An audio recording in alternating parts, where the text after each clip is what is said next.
We have a long way to go, and that is why it is important that we look to experts of the systems fields, Mm. which is vascular experts, neurological experts, fascial experts. They are the only ones who really have a feel for the physical presentation of the dysfunction within their system, and therefore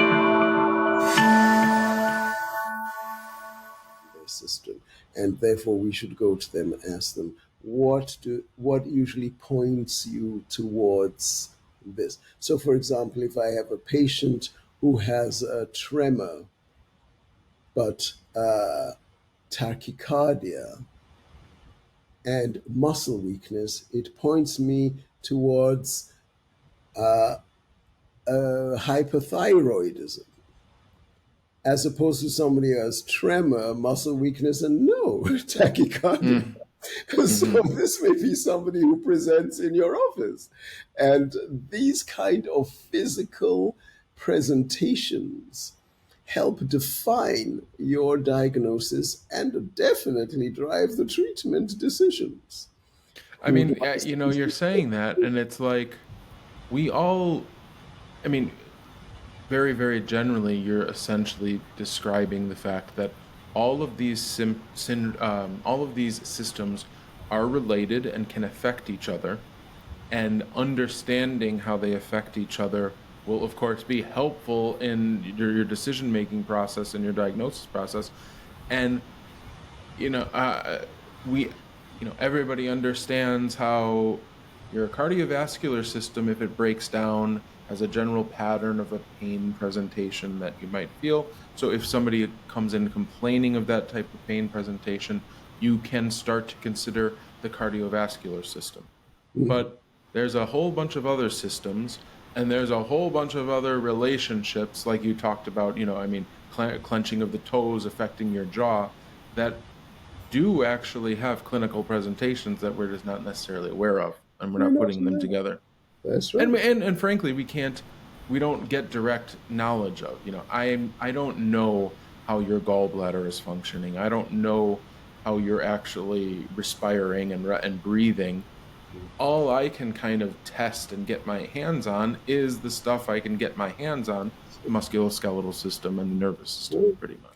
So yeah. it's, yeah, I mean, if we were just given some general guidelines So, of how these other systems affect the neuromusculoskeletal system, then we could, of course, start to that's right. assess and I screen a mean, bit better.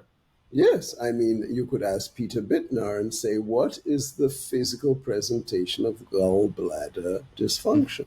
And he There you might go. be able to tell you. Yeah, well, That would be when an we're in important. Prague next month, we will ask him Yeah, that yeah. very thing. So so that is it. So each expert is an expert in the testing of a system. And the testing of a system always has some physical or physiological measurement that you can make use of in your diagnostic skill.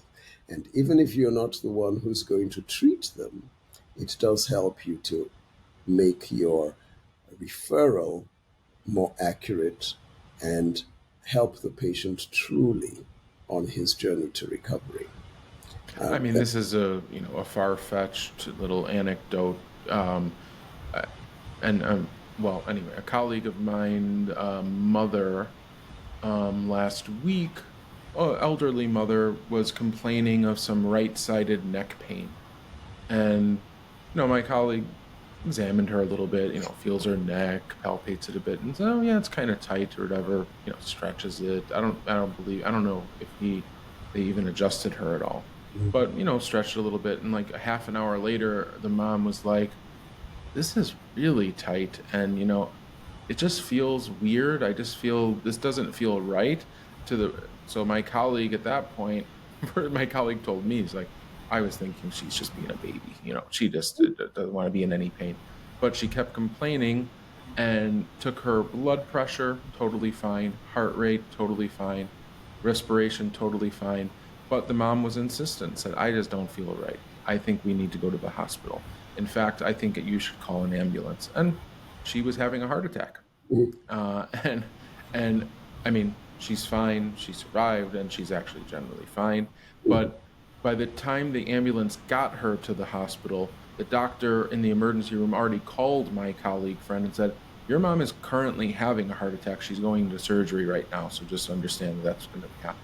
And it's like, if you consult, or rather, if you have a knowledge of how the cardiovascular system presents itself physically, everyone knows pain down the left arm or something like that. But maybe the cardiologist will tell you, well, in females, they tend to not feel that. They feel other things in different areas, That's right. and you start to put it together maybe a little bit more quickly. That's That's right. all. So the only way you'll get this information is by interviewing a cardiologist. Right.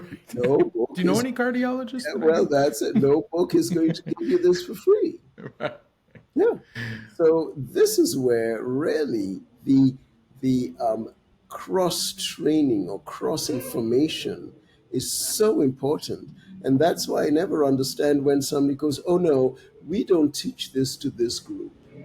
You go, and you don't do that because what? You want them to fail, or you don't think they're worthy of the knowledge? Right. They are all trying to help other people. So, what is our goal? To help other people or to hold back Oh, one core from yeah. helping others so that we can be seen to be better? We're not better. We are just as clumsy. And the more people who have access to knowledge, the better the whole population would benefit. Everybody Yeah, would goes benefit. without saying. It's incredible. So, It's incredible. yes.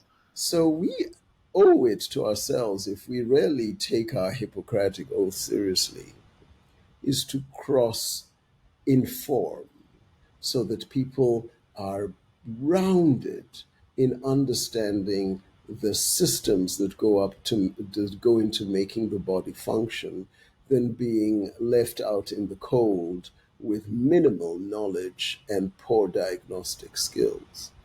I mean, as you just said, had it been later on in the night, that could have gone really badly. Right. Oh, Just it's just three a more tight neck. hours into the evening, and that lady may not survive Right. because Right. she would have gone to bed. Yeah. Yeah. It Yeah. is. It's crazy. And It is. maybe she was feeling sweaty or clammy cold, but she didn't mention those, and your friend didn't look for that sign. Right. He was busy going, well, your heart rate's still fine, and Yeah. your You're blood. old. You have a tight neck. Your neck hurts. So That's not. again, what are the physiological signs that maybe we can learn to read when the heart is under stress? Maybe there are changes, in the Brugger books, you will see they will define certain muscles that may spasm in response to a certain organ being under distress. Yeah. So maybe if he had palpated her back or her interscapular muscles, she may have jumped off the chair and he would have said, whoa, this makes for a different interpretation of your symptoms, and therefore we are going now to the hospital. Yeah. So this is what my dream is to have access to that kind of knowledge. Look at you. Still have All, dreams at your age. That's good. Look at you. Good for you.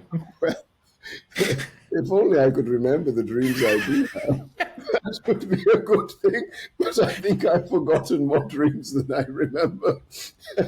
So I'm only grateful for anything that comes along that I can write down. If you enjoyed this conversation and want to hear more like it, then please like this video and subscribe to our channel. You can also stay up to date on our latest seminars on our social media pages on Instagram and Facebook at IMTR Seminars.